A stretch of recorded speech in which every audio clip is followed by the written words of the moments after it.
Adam and Clara were in shock. Reality was setting in. They survived, but their companion, he had not been so lucky. Lurking in the shadows, they were being observed. Someone dangerous and powerful looked on with curiosity and amusement.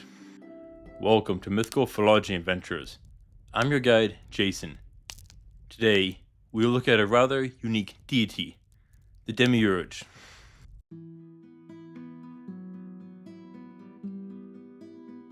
You ready for a fun one? This is the Demiurge.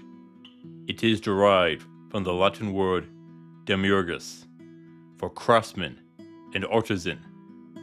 But in time, it came to mean creator. Plato often referred to such a being in the Timaeus. He describes this being as benevolent. It was said to have been the very cause behind creation.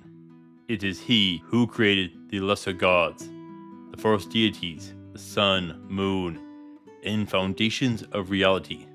So, in this sense, he is a primal creator of the world. And that began to change with Gnosticism of early Christianity. Under such, you are probably thinking that the Demiurge is God. And no, he is considered a lesser deity, which aided in the creation of the material world.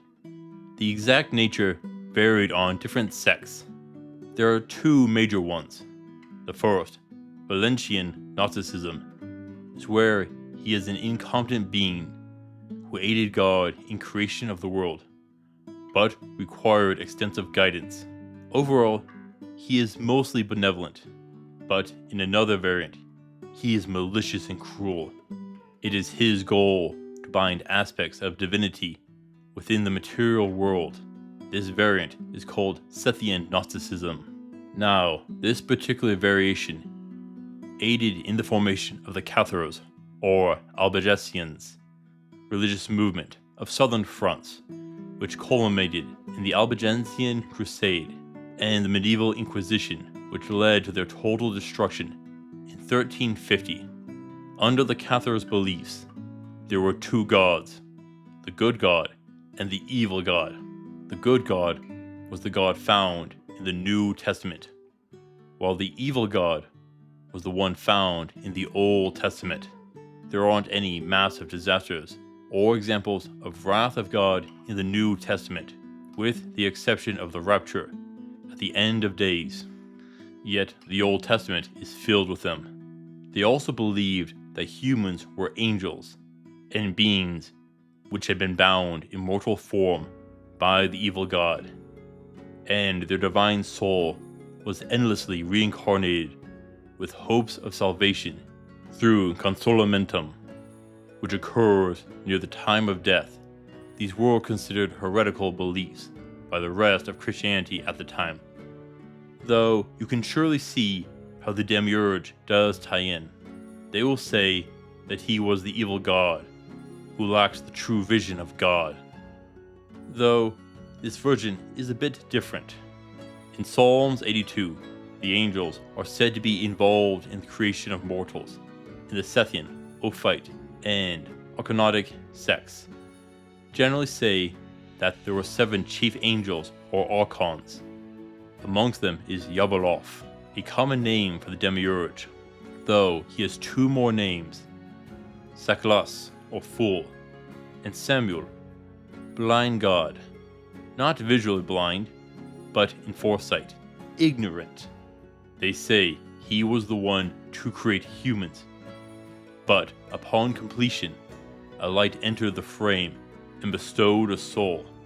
This left him filled with envy, and seeks to limit the knowledge bestowed to man. In time, he has been cast into hell, where he punishes the damned by burning them in a river of boiling pitch, amongst other means. There are 49 demons working with him. He is said to have a body like a serpent, a head like a lion, covered in blood, and has a body which is half fire and half darkness.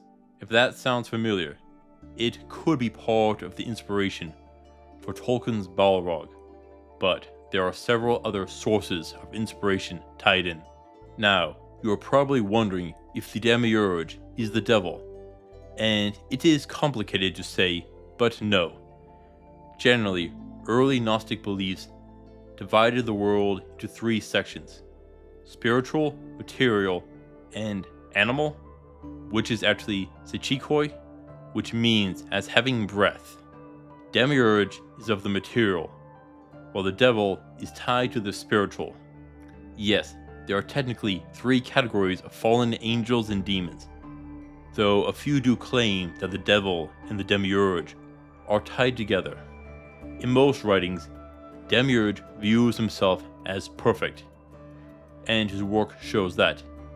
It is nearly flawless, yet even the slightest of imperfections spurred him to refine his work, and always it is missing something. As we see with the creation of man, was missing the spiritual aspect, and it is that limitation which separates him from God. Both Demiurge and the devil can only appreciate a part of the full facet of reality. That is what divides angels like them from a true God. Now, while the Demiurge is said to be a creator, this isn't the right phrase. He fashions the materials of God into his subjects, like a sculptor with clay. They don't create the clay. And that is the best description of the Demiurge. He lacks what it takes to bring his creations to full life. There is one thing, though. He was said to have helped create several other angels. The number varies with the source, though he had the aid of the other Archon angels. It seems the most likely option was that the other Archons had powers which he lacked.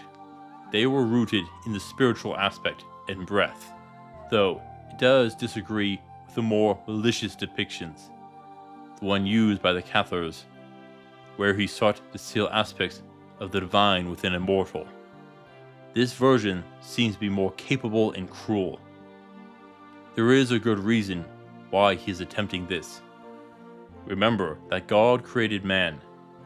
Demiurge created the initial design, but it was God which added the spiritual and the breath, seeking to take the divine aspects which he lacks and trap them in the material which he does understand. It is the Demiurge's attempt to overcome his own limitations and ignorance.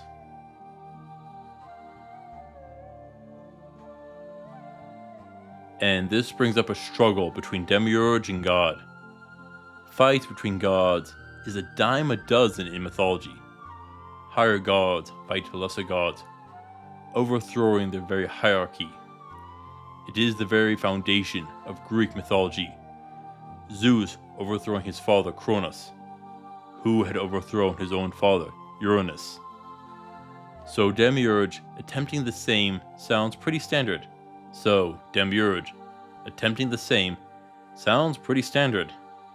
And that could be part of why he attempted to seal the divine in the material. This could be a method to restrict God's power.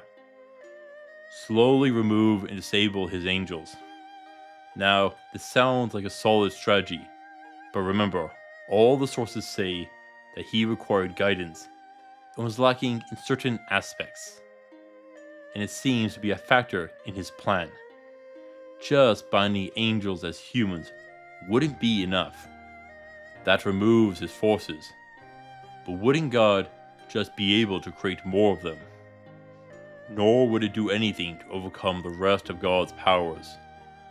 As I said, the Demiurge only perceives the material aspects of the world.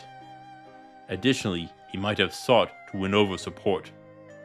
With the Cathars, he was described as an evil god, one that was worshipped in the Old Testament. And it is possible that a god does receive power from their followers. So, he could gain a bit of power by binding angels as humans.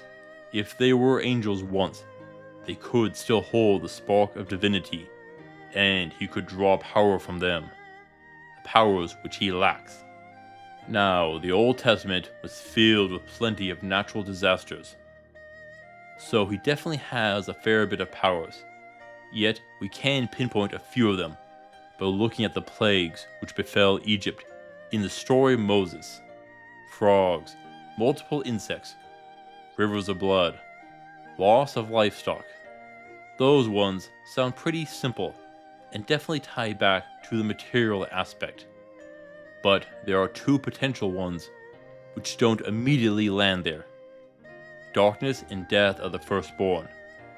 Now, darkness, while it isn't a physical thing, would it fall into the other two categories, spiritual or breath? And that is an easy no. But the second one, death of the firstborn child, is a lot harder. Breath or life could easily fit into it, wouldn't you agree? And that means looking back at how the first mortals were created. They required facets of all three domains. So yes, it could be possible to snuff out the life by going after the material domain. Of course, this leaves me wondering what disasters would look like on the other two domains. So he has to be pretty powerful. Yet, since he is said to be ignorant, we can assume that he is being outplayed, that his whole plan and rebellion is falling into God's grand design. But he isn't always seen as antagonistic. He aided God in creation, and this does make sense. We see this constantly in mythology. Gods have domain, and others that serve under them. A great example comes from Aphrodite and her son Eros, aided her in her work. So it wouldn't be completely out there to turn to assistance to create the world. We also see this with angels serving as messengers. Yet it brings up the debate about what omnipotent means. That is an argument for philosophers like Plato. Overall, the Demiurge is an interesting being, which can bring up a great deal of conflict and insight into how the world is seen. And we can see how prior myths have influenced later ones. Though as to the true alignment of the Demiurge, it is difficult to say. Either ignorant but benevolent, or envious and malicious, is hard to say. If the latter, he could be a serious issue.